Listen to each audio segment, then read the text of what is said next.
Hey guys, it's Aaliyah and welcome to BRAT Idea. Today I'm joined by Luca and we're talking all things self-care. I don't think you're supposed to eat those. Oh really? I didn't know. I just thought it was something I could just have a snack with. I'm pretty sure they're meant for your eyes, like a cucumber eye mask. So is this what you consider your self-care routine? Honestly, it's not. I was just kind of hungry. I'm not really that big of a fan of cucumbers anyways. But I used to be really bad at self-care. Oh, how? Well, when I was a freshman in high school, I was introduced to vaping. I was at the first Friday night football game. The upperclassmen, they all told me, you can sit in the front row seats if you vaped. So it was very peer pressured and I did get the front row seats.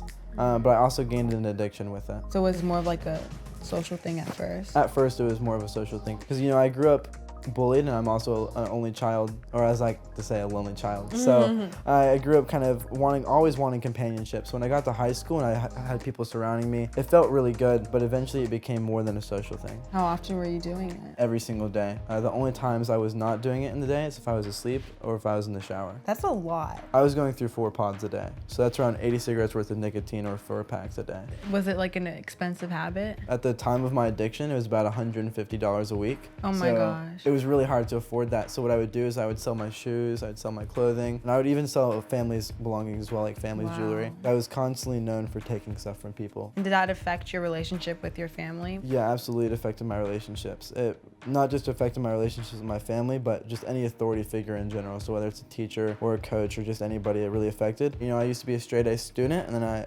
very quickly I became a failing student. I also used to play 2 sports. I used to be in Boy Scouts. I quit all of that as soon as I started. Wow. I made vaping my comfort zone. I didn't want to talk to people. I didn't want people looking at me. Yeah, it was like your security blanket almost. Absolutely. Did you notice like any health differences? Like did you have trouble breathing? Or... So I actually had a seizure in September of 2018 from vaping. It was a 6-minute grand mal seizure. Consistently for the 4 weeks prior to my seizure, I had super intense chest pains. I had cold sweats. I'd go in and out of consciousness. Did you associate that with you drooling?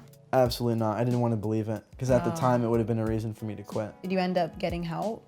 I was actually sent to rehab in Long Beach, California for 39 days. Rehab was absolutely the hardest thing I've had to deal with in my life. Sitting in your mistakes and sitting in your weaknesses was very, very scary, and it was scary to be vulnerable, which is what you had to be in there. Did you go through like withdrawals? Yeah, withdrawal was like headaches, aches and pains. You're constantly tense because you're so anxious, so everything in your body hurts. You have no appetite, and there's sometimes where you do have appetite, but you can't eat because you're nauseous. And there's really not a lot of treatment you can get for withdrawal. Unfortunately, it's kind of just one of those things you just kind of have to tough it out. When was the big moment that you realized that you should quit? I was 3 weeks in the rehab. And I was kind of sitting there, I was thinking, you know, maybe I have an issue. You know, I'm in California, I'm not in North Carolina, I'm in rehab.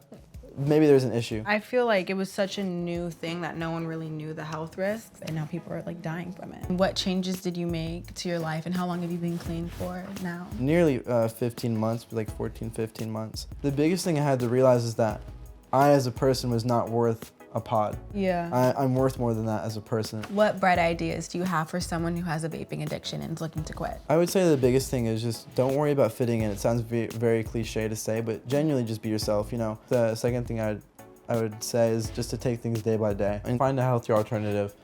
So whether that be a sport, reading, there's also music, which is personally mine. I love music.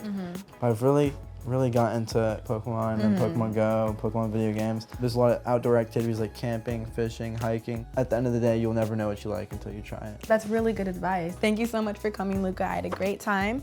And to everyone watching, I hope you guys enjoyed this episode of BRAT Idea. Remember that you are not alone and that self-care can also come from within. It doesn't always have to be face masks or cucumbers. It can be taking a hike, playing Pokemon Go, just picking up some healthy lifestyle habits. Thank you so much for watching, and this has been BRAT Idea.